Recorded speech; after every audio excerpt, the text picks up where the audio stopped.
And welcome to the Panther Preview Show, brought to you by Pins and Pints.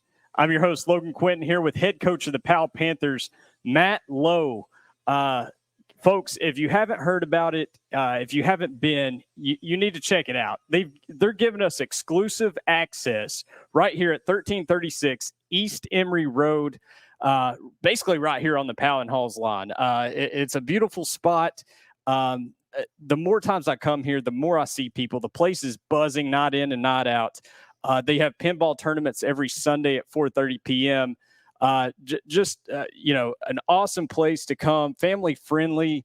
It's an exciting place to be because it's high school football time in the state of Tennessee. And speaking of buzz, there's a lot of excitement surrounding your program, the Powell Panthers, as they take part in this 2024 season. But really, the calendar for you for this fall began months ago. It did. So you're fresh off of practice, Coach. Where do things stand? Like, how do you guys feel? What are the vibes in the locker room like? I think we're excited. I think so many kids and coaches, we're excited to get to game one. Obviously January was a long time ago. The kids have been in the weight room since January. They went through spring practice there in May. Then, they turned back around, got back in the weight room in June, did a little bit of 7-on-7 in June, a lot of 7-on-7 there in July. Since then, they've been beating on each other. A couple of weeks ago, we got to start doing some scrimmages, which is a simulation game. But the reason you put in all the work is for Friday nights, in this case, a Thursday night, for Friday experiences. And so our kids are just excited to get to week one, excited to play on TV, excited to play Anderson County, a school that's 12 miles up the road. And, I think our kids are just so excited to finally get back to game action. Yeah, you mentioned it, Coach. You guys get started more than most, in terms of the calendar. It's right upon it, less than 48 hours. Yep. I can't believe it's here. You mentioned the team, your opponent this week, the AC Mavs. Like you said, 12 miles away, but it feels a lot closer than that because these two communities know each other a whole lot. That's right. And going back, I believe this span of 4 games in a row dates back to 2020. Yep. And you guys are 3-1 in that series. There's been so many exciting plays and players in this series the past 4. You go back to Potts to Faust, right. Up the road there, and then the 60-48 game that followed and everything else in between. You and Coach Gillum have both emphasized the importance of having this game on the schedule, a non-region game, but what does this matchup mean to you? Well, it's an unbelievable measuring stick for both programs. We know they're going to have an extremely good, deep run type 4A program. Hopefully we're in the same situation, the same category of a 5A program. Anytime you can play quality opponents early in the year, especially game one, it is your measuring stick for everything else. It's going to expose your weaknesses, but it's also going to kind of confirm the things that you thought you were good at. You've got to improve from week 1 to week 2 more than any other time. You've got to eliminate a lot of those mistakes. You've got to be mentally focused. It's going to tell you in playing an Anderson County type team how physical you can be inside the box. It's going to tell you how do we match up on the perimeter with other quality skill players. All those questions are going to get answered when you play really good opponents early in the year, but especially week 1. You mentioned the skill players in the game inside the box, so to speak. Let's start there. On the offensive side of the ball, for me, Coach, it starts with the backfield. When you think about the components you'll have with quarterback Deuce Rogers, with his size and athleticism at quarterback, and then Connor Wheeler, Fabi Niwa. I mean, that's a 3-headed monster back there. Is this up there with one of the more talented backfields you've ever coached? Well, it certainly is, and a lot of the comparisons, a lot of the people I've talked to over the years, are putting this same type backfield in that same category of Mobley and McFetridge from 2010 and 2011. Those guys had an unbelievable run, and I don't want to take anything away from it. And I don't want to put pressure on anybody to put up the video game type numbers that Deshaun Mobley put up in 2011. But at the same time, because of the physical size of the quarterbacks and Deuce Rogers and what, Dustin McFetridge was back then. There's a lot of similarities and a lot of components that are very much the same. Connor Wheeler has had an unbelievable 2 seasons as a running back at Powell High School, going for almost 1,800 yards as a sophomore and then 1,400 yards a year ago. And so, he knows what he's chasing. He knows that, that Mobley's records are out there somewhere. And if things go well and we could put a long season together, that there's a chance at running some of those down. But now you kind of bring in that X factor, as you talked about with Fabi Niwa, a guy who certainly early in his career, played running back, was right there beside, Wheeler as he went through it. Last year, we asked him to kind of play in that receiver core to get him on the field, to make sure we're getting him touches on a nightly basis. I think that the move kind of happened in the offseason. Hey, right now, let's know who we are. Let's have 2 guys back there that have a chance to spring a ball, to take a 4 or 5 yard gain and all of a sudden hit a seam and be able to complete a 40, 50, 60 yard touchdown. So now we feel like we have 2 of those guys, and now it frees up Connor Wheeler to play on both sides of the ball. He can go back to what he was doing early in his career, playing defense and also playing offense, because we have a 1-2 punch to go with that. That certainly is going to set the standard, at least on our offense, for how good of a night we're going to have. You spoke of Wheeler there and what he's done throughout his career with your program. I remember a few years ago, this time of year almost, as a freshman, he had a pick 6 in a scrimmage. That's how I got introduced to Connor Wheeler. I'm thinking this guy's an explosive player in the defensive backfield. And then you mentioned it, a couple of years of just gaudy numbers from the backfield, handing the ball off. It's going to be exciting to watch, but also what I'm excited about is to see or continue to see the progression of Deuce Rogers as a passer. You touched on 7-on-7. You guys won the Knoxville Classic. That's right. That you Our only loss during that 2-day event was to Anderson County. Would like to point that out. So, those guys were our only loss. I think we went, whatever it was, 7-1, 8-1 in that 2-day event. But our only loss was to Anderson County. Well, not just the 7-on-7, Coach, but going back to the spring scrimmage, what I was able to see here in the fall, if you will, he seems like a better, more comfortable passer in the pocket, and being able to go through the progressions. Like, what does that do for your offense when a guy like that, athlete like that, is able to go through those developments and you have the weapons that you spoke of at your disposal? Well, it helps us take the next step. And, a lot of it's going to be how comfortable can we get him in the pocket. We feel very comfortable with him outside the pocket. We know he can break down defenses. He can beat them with his legs. He can do some things there. He's going to create big plays just because he's a big athletic kid. But can he go through his reads? Can he go through that progression? That's been a lot of what this offseason has been for us, of trying to get through there, whether it's studying film or then taking that to the field and being able to understand that and how it plays out in real time, and then going through these 7-on-7s, which are extremely valuable these days. Of him being comfortable back there, relying on his arm, and more importantly, relying on his eyes and his feet so that he's in position to throw the ball when the receiver breaks, when the receiver's open. He knows where to go with it because he spent time studying the offense. And so we're really hoping that pays off and that we see a better version of Deuce Rogers this year as a junior compared to what we saw a year ago. A year ago, he was very dynamic. But this year, we hope to see a better version and being a more well-rounded player, because now it's only going to add to our offense. Another part of this is a new flux of offensive linemen. I believe you guys lost half a ton on the line. At least. So you got to, but you've got replacements there. We do. Who has impressed you the most over the spring and into the fall with that group? I know Pace Melvin does an outstanding job heading those guys up. You guys bounce things off each other so well. Like, who are some of these guys on the offensive line that this offense can lean on? And it is. It's one of those situations. I think we had 3 guys that graduated last year that had 50-plus starts in high school. And the fourth one, I think, had 37 or 38 starts. So, we're talking almost 200 career starts by those 4 guys that graduated. That's a lot of experience to lose. What I've told people all offseason is we have talent at that position. Yep. They're just inexperienced. They haven't been in the battles on a Friday night. This coming Thursday, they're going to be in a battle. Yep. Anderson County is extremely good. They've always been good in the box. They're always good up front. These guys are going to get tested early on during their careers, and we're going to see who when the dust settles, who's there to battle, who's there to go at it. And, a Thursday night game kicking off at 7 o'clock, 85-degree weather, these guys are going to be put through it in week one. But we think there's talent there. We think some guys have done it. Right now, we've leaned heavy on the two seniors that are a part of that group that have the most experience, which is Aiden Gomez, who's their center, and Braden Arnwine, who's their left tackle. Those guys have been in some battles, just not near the experience of some of those guys that have left. We've leaned heavy on those guys to kind of set the tone as everything goes through it. From there, you look at a couple of guards that have really done a nice job of coming on.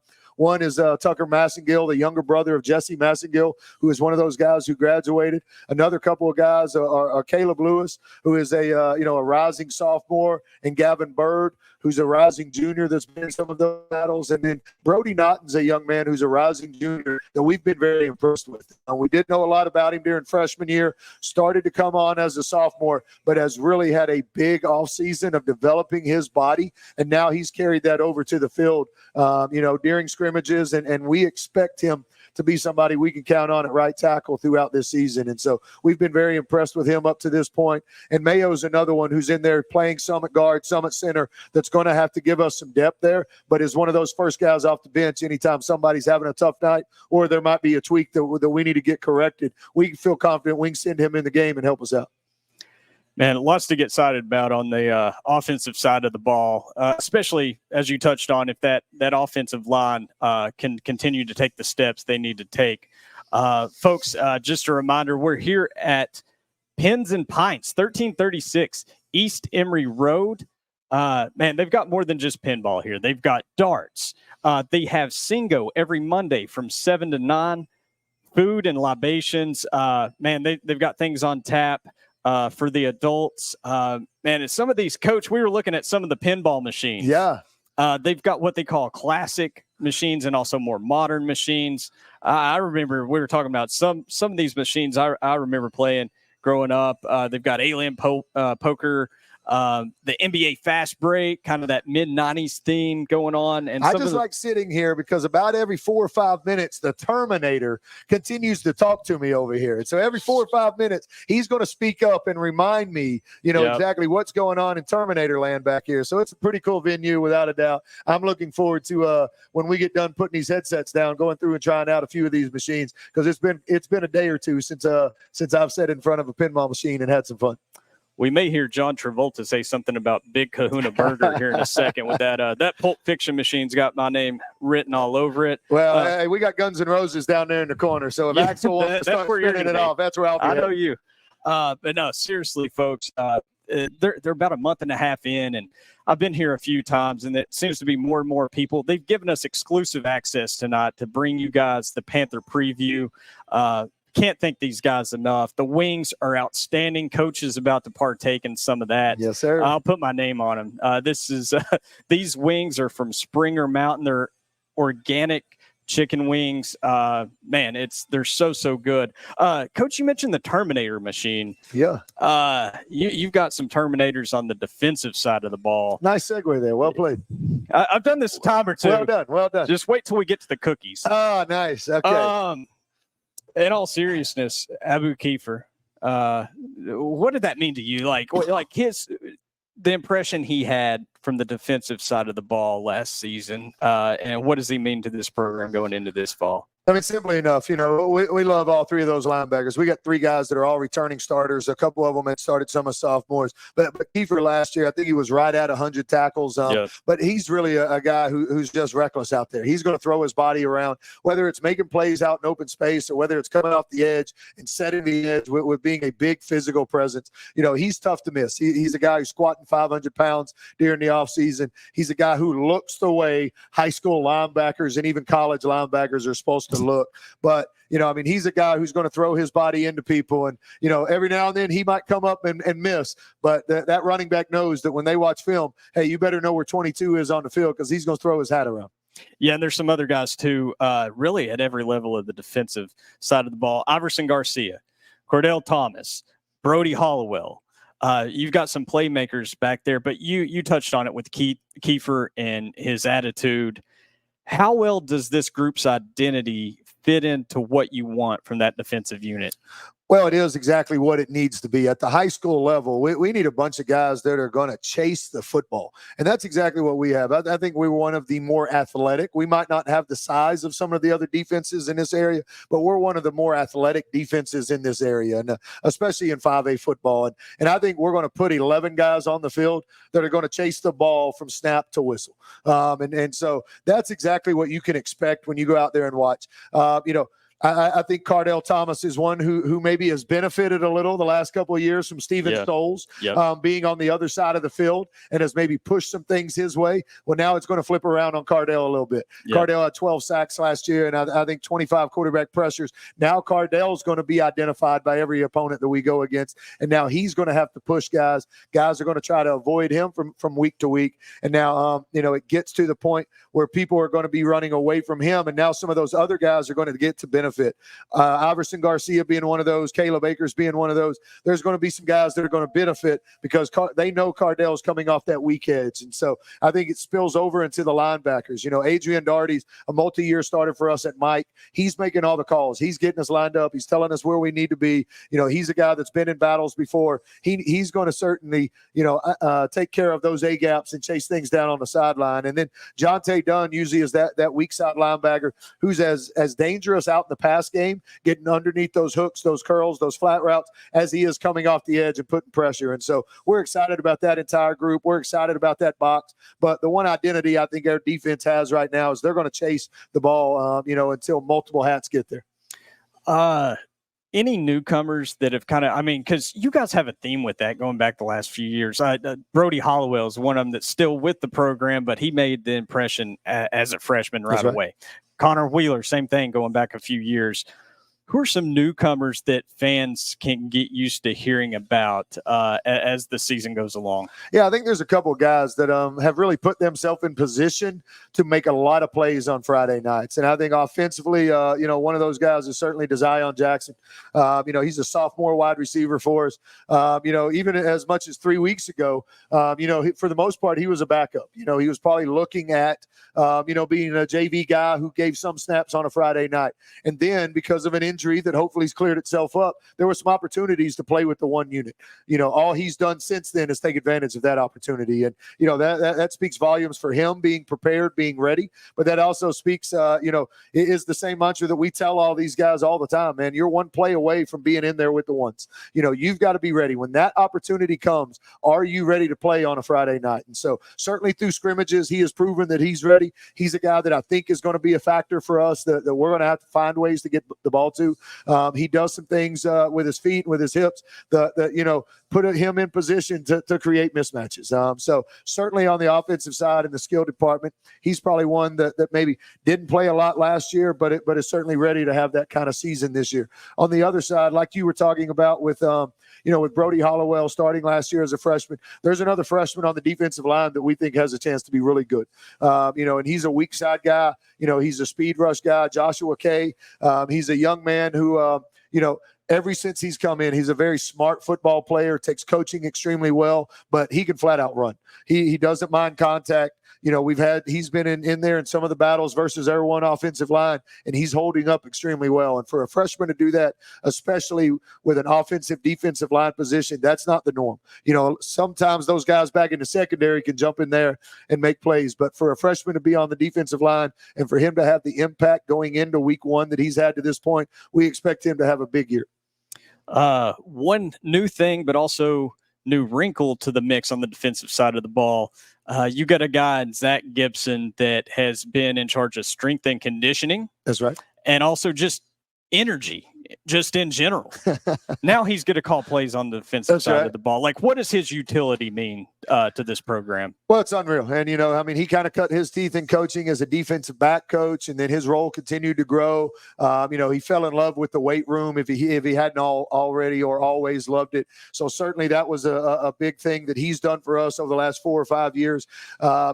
He's unbelievable. He's a guy that has helped me so much as a head coach, being one of those guys there in the office that can help me process information, get it out. He is a future head football coach. Now, I hope it's not for another 15 15 years when I'm way past my prime and ready to move on. But at the same time, he's a guy who's going to be highly coveted. He's already the last 2 years turned down multiple jobs because they weren't the right fit, because he enjoys where he's at on a day-to-day basis and teaching that.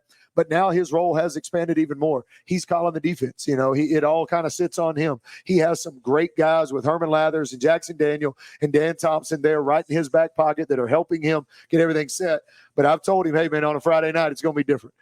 Formations, getting it in, knowing your situations. You got to make that call. You got to get it in as early as possible. But number one thing, go out there, have confidence in your guys, get them to chase the football, and everything will kind of take care of itself. So from a program standpoint, he does a little bit of everything. Last couple of years, he's been on offense. He's been on defense. He's as well-rounded of a football coach as you're going to find at the high school level.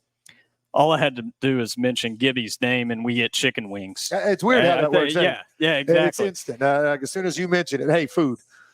Coach, go ahead and if you can grab that plate. I'm going to keep talking. I'm about to tear them up as soon as whenever we get to that point. Gotcha. We've got some dry rub and we've got some hot honey. Oh yeah, that we're about to dive into. Before we go and do that, Coach, let's circle back to this matchup against AC. You're probably going to get a little bit of a different look from them based on some of the newcomers that they have, but some familiar faces as well. That's like, right. What do you expect to see Thursday night? I expect to see Anderson County football. They've got a tremendous coaching staff up there, and what Coach Gillum has done for the last few years, didn't accidentally happen. They've been very successful because they've got a bunch of really good men who know how to teach the game of football, but also know how to develop talent. And so, there's a few new faces that have maybe transferred into them. Every school, every program has that. It's just kind of become the norm. But they know how to coach quarterbacks. Hensley, we're very familiar with him. We've competed against Campbell County for the last couple of years. It's one of those things. We know he is very capable of leading that offense, and that offense can be extremely dangerous. They're going to be very big up front. They're going to be physical up front. They're going to run the football. And then as soon as you gear up to really start stopping the run, then they're going to put it in the hands of the quarterback and let him throw, big yardage passes. And so, we know that's coming. Defensively, they're going to be extremely multiple. They're going to be solid. They're going to be sound. They're going to have gaps covered. They're going to give you multiple looks in the secondary. They're going to give you multiple looks up front. You're going to have to be prepared for a lot of stuff going into a week one opponent. They're not just going to sit back and play games with you. And so, that going in, we know we're going to make mistakes. I've told our team going into it, guys, they're going to guess right sometimes, and we're going to guess wrong. We've got to be able to line up and play the next play. We've got to be able to line up and overcome some adversity. They're going to have some big plays. They're good enough. They're talented enough. They're going to have some big plays on both sides of the ball. We've got to line up and we've got to answer those big plays with some big plays of our own. Absolutely. Less than 48 hours. I can't believe we're here. It's here. The temperature. No, Mother Nature is starting to cooperate. It feels like football out there. These last couple of mornings have been awesome. Have been awesome. It's been somewhere in that high 60s, low 70s, and you feel, and it has that fall weather, that football season type weather when you're walking to the car in the mornings. Folks, other than high school football, if you're looking for a good vibe, if you can't find high school football on a midweek night, on a Sunday night, come down here to Pins and Pots, 1336 East Emory Road. They've got pinball, they got darts, they got the best chicken wings in town. A lot to dive into, and we will continue to dive into the Powell Panthers this fall as they continue their journey this 2024 season. We will be back. We're scheduled to be back the week of Halls. Yes. And I think that will be a Tuesday night as well. So we'll get this out to you. We're happy to preview the 24 season and the matchup with the AC Mavs Thursday night. Folks, we'll see you on the other side.